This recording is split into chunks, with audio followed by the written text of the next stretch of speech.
काटोल शहरातील पेठबुधवार भागातून जाम नदीच्या प्रवाहामध्ये 3 वर्षाचा मुलगा हा वाहून गेला। नमस्कार, मी सरला सिकंदर सोनवाने।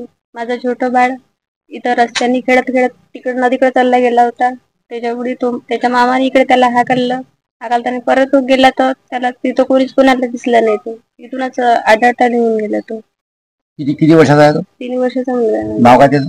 सार्थक सिकंदर सोनवाने। शाळा शिकत होता का? नाही शिकत होता। इकडे आलेली मुलगी, तिचा लहान बाळ या ठिकाणी काल त्याच्यासोबत दुर्दैवी घटना घडली। जवळच नदी पात्र आहे जाम नदीचं। त्या जाम नदीच्या पात्रामध्ये 2-3 मुलं खेळता हा छोटासा 4 वर्षाचा मुलगा त्या पाण्याच्या प्रवाहामध्ये वाहून गेलेला आहे। काल आमच्या येथील नगरसेवक किशोरभाऊ गाढवे यांनी संपूर्ण प्रशासनाला या गोष्टीबद्दल माहिती दिली। या ठिकाणी स्वतः तहसीलदार, पटवारी साहेब वगैरे येऊन पंचनामा केलेला आहे। रात्रभर शोध घेण्यात आला। पत्रकार सुद्धा आमचे संदीप भाऊ माहुलकर या ठिकाणी कालपासून तळ ठोकून आहेत।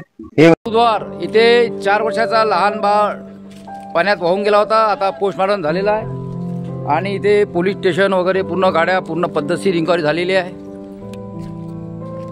आणि त्यांचे नातेवाईक आहे भरपूर। इथे बुधवार पेठची नागरिक आहे 400-500। सिकंदर बोलाजी सोनवाने। तुमचं नाव?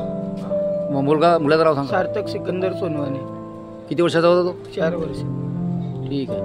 तर इथे खेळता हा मुलगा पाण्यात वाहून गेलेला आहे।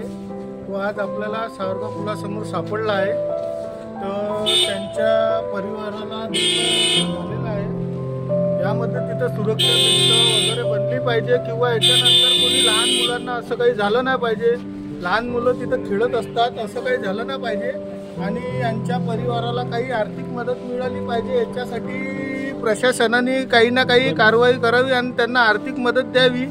त्यांचा मुलगा झालेला आहे, तर त्यांना प्रशासनाकडून काही मदत झाली पाहिजे अशी आमची सगळ्यांची पेठबुधवार निवासियांची इच्छा आहे। हे काम सरकारने करावे। आता